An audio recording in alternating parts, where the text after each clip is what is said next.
Let's discuss when I might use a step-based effect as to something that might be a little more versatile, like a relative effect or an absolute effect. Step-based effects are great for being very specific about things that I want to happen simultaneously, or very specific channel selection order things that I need to have happen. This is going to be an advanced example, so if you would like some more information on creating basic step-based effects, check out some of the other videos in our ETC education video library. So I'm going to create a new step-based effect by opening my effects editor, and I'm going to create, in this case, effect 805, and I'm going to choose a step-based, and it is going to open my step-based table here. We've discussed the layout of this in another video. We're going to now go ahead and create something that's a little more complicated than just an on-off chase. So what I want to do is I actually have, around the perimeter of this visualizer here, I actually have these magic blades. And what I want to do is I want to create an effect that when the first magic blade on the top turns on, the first magic blade on the top on the stage right side turns red. And I want these things to always happen simultaneously. So this is a great use for a step-based effect because I know that I want these two things to happen at the same time. So first thing I want to do is I'm going ahead and I'm going to create my steps. Now I can use a lot of the selection tools that I have available to me in EOS with channel selection in my step-based editor as well. So I know that I have 9 fixtures along the top and 9 fixtures along the side that I want to have work together. So what I'm going to do is I'm actually going to create these steps all at once so that they're easier to work with. So I know that I want to create 9 steps, and every other step is going to refer to the fixtures along the top. Let's say step 1 and 3 and 5 and 7 and 9 and 11 and 13 and 15 and 17. And it's going to create those steps for me along with all of the other intermediate steps. The reason that I did it this way is I can then just use my arrow keys to populate my channel selection and minimize the amount of reselection that I have to do. So my channels along the top happen to be 611 through 619. So I'm just going to type in 611 through 619. And it's going to fan those across this entire table here. So now every other step deals with 611 through 619. Now I'm going to come in here and I'm going to change this step time while I have it selected to 0. And I'll tell you why in a second when we play this back. But the main reason here is that I want these two steps, in this case step 1 and 2, step 3 and 4, step 5 and 6, I want them to overlap, or I want them to happen simultaneously.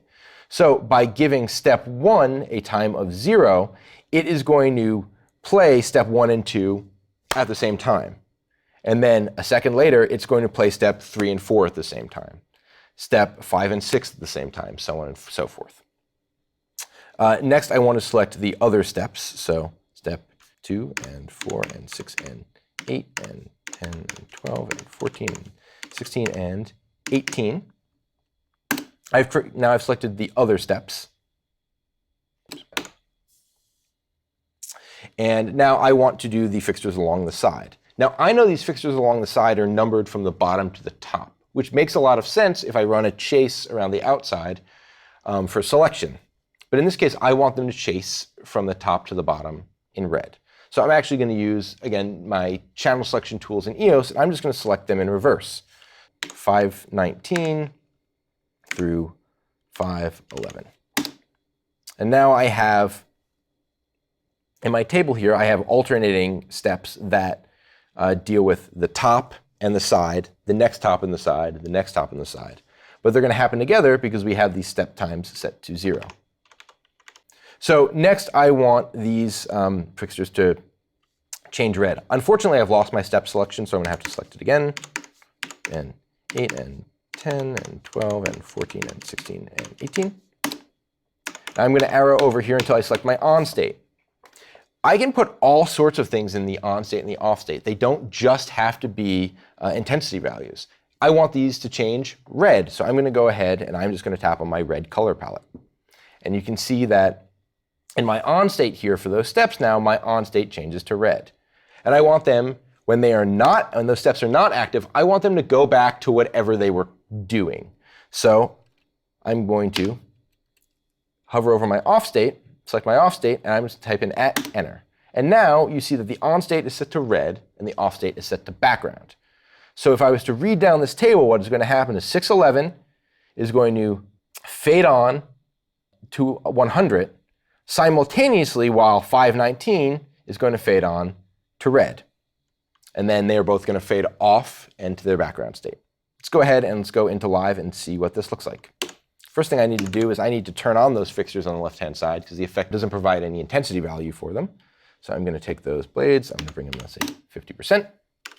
And then one neat thing I can do with step-based effects that I can't do with any other type of effect is because there is a channel selection associated with them, I can just recall from that whole effect and run them on the channels that are already in that effect. So if I type recall from, and I'm just going to tap on the effect here in my direct selects, 805, and you're going to see that as this runs, the lights along the top turn on. Meanwhile, the lights going down change from red back to their background state.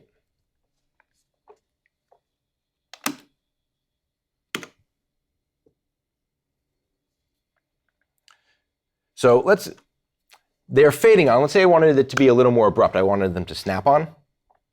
I'm going to go back into my effect editor. I'm going to grab all these steps, step 1 through 18. And I'm just going to use what we've discussed in other videos to change this timing. So I don't want these to fade, I want them to snap on. So I know I want an in time of 0.